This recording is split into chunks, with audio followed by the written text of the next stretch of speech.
Hey, how's it going, YouTube? I'm back in the video, and today I'm going to be talking about why the Brooklyn Nets are going to greatly regret making this trade, as it just went down literally probably an hour ago. If you didn't know, James Harden got traded to the Brooklyn Nets, and I'm going to be getting to the trade package itself a little bit later in the video, so I'm going to be getting to all that, and we're going to be focusing mainly on the Brooklyn Nets, because that's what the video is about. But if you do want to see me get into like the other teams and what they got, I can make videos on that as well.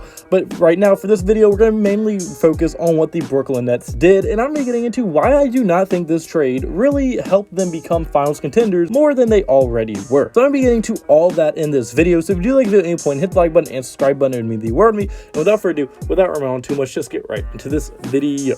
Alright, so the first thing we're going to get to is going to be the entire trade package with every team involved and what every team got and what every team traded. Now, like I said, we're going to be focusing on the Brooklyn Nets in this trade, but we also have to focus on what they gave away because it is important to the whole point of this video. So, the Houston Rockets were able to get Victor Oladipo, Dante Exum, Rodness Kirkus, 3 Brooklyn Nets first rounders in 2022, 2024, and 2026, Milwaukee's first rounder in 2022, and 4 first round pick swaps in 2021, 2023, 2025, and 2027. So basically, the Houston Rockets have the Brooklyn Nets picks for the next 7 years. So the Nets are going all in this trade, obviously. And then all the Brooklyn Nets were able to get was James Harden. And then the Pacers got Caris LeVert, a second rounder, and the Cleveland Cavaliers got Jared Allen and Terrence Prince. So yeah, that's the entire trade package as of right now. Now, whether more teams get involved or other things get added, I don't know. But as of right now, about an hour after the trade, this is the official trade package.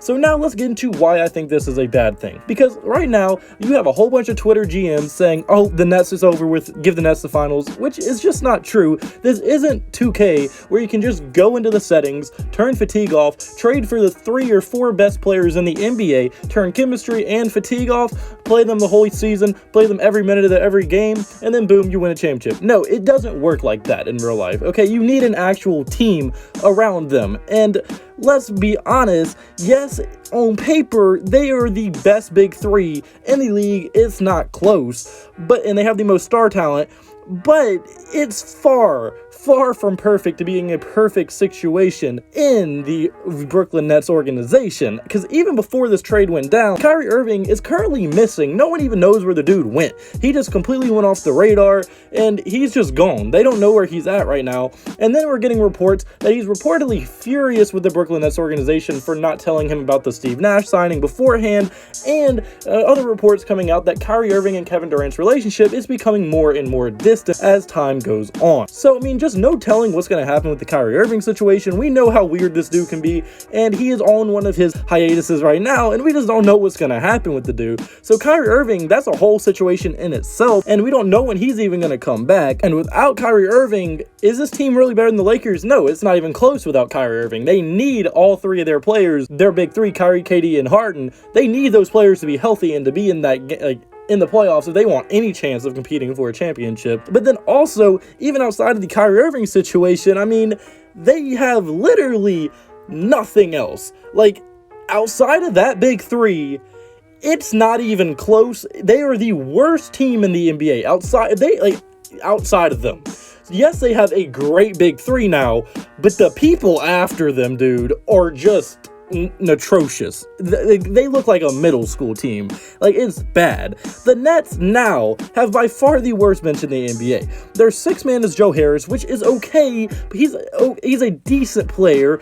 But then look what comes after him. You have Bruce Brown, Kenneth Lua Karut, Tyler Johnson, and other players who are nobodies. Like, they're not going to help your team at all. So unless you're going to plan on keeping one of these 3 guys in the game at all times, your team is going to start getting destroyed when they're all 3 not on the court, because the other players that you have to replace them are completely awful. Yes, DeAndre Jordan's decent, but he's not going to score for you. He's nowhere near the rim protector he used to be, and mainly he's just there to rebound. So, now with that being said, their defense isn't any better. They were already one of the worst defensive teams in the entire NBA. And now you trade it for James Harden and got rid of your best defender in Jared Allen and Caris LeVert. So their defense got no better. yes, your offense will probably be the most overpowered offense in the NBA when your big three is on the court, if they ever can get on the court together, because we don't even know about the Kyrie Irving situation at this point. So just so many things are going against them. I don't even know if we're ever going to see this big three in full effect, at least not until the playoff time. And then also, like I said, when the big three isn't on the court and one or two of them have to rest, you're going to have Kevin Durant and DeAndre Jordan, and the rest are going to be bums, or James Harden, DeAndre Jordan, the rest are bums, or even if you don't have DeAndre Jordan in, then it's going to be like Kyrie Irving, nothing but bums, and all of them. And you can't even fix it. There's literally no way that they can even come close to fixing this situation, as they have literally nothing to trade. What are you going to trade at this point? DeAndre Jordan? No, you don't have picks to trade either, so have fun with that. No way you have any way to even fix your current bench. And then also, before this trade, they were already having the second worst cap situation in the NBA. Now they traded for James Harden. Their cap situation just got so much worse, and it's not even close. So they're now by far the worst cap situation in the NBA. So they're not going to be able to draft anyone.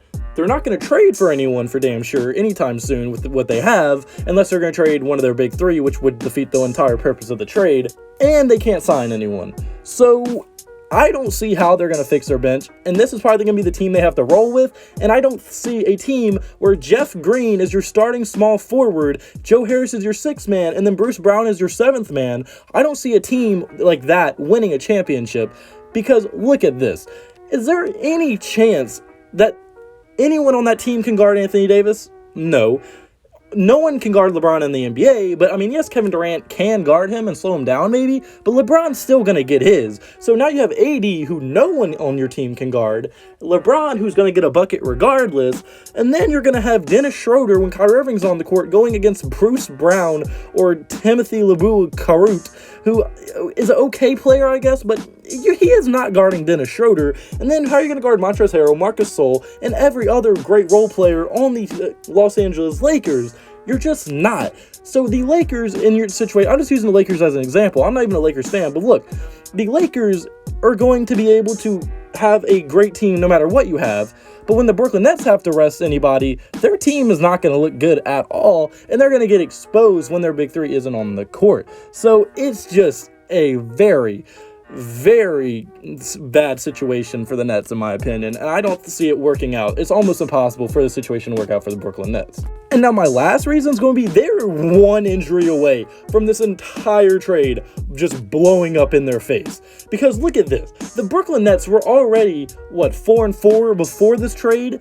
And that was with a much better team than they currently have, at least bench-wise. So if James Harden, Kyrie, or Kevin Durant, who is coming back from an Achilles injury, Kyrie, who we don't know when is going to return, and James Harden, who has looked out of shape recently, if any of them get COVID or get injured during the playoffs or any time during the season, the Nets are just in such deep shit if an injury happens to one of those three, that, they are screwed. And injuries happen in pro sports all the time, so they can affect them in so many ways. If one of their few bench players that they have get injured as well, who are you replacing them with? You're gonna have to call up G League players at some point, because you don't have enough money to sign real NBA players in free agency, so you're going to have to either get bottom of the barrel NBA players or G League players, which either way, you're not helping your team. So an injury to your bad bench already would hurt a ton, and then also an injury to your big three would pretty much end the season for the Brooklyn Nets,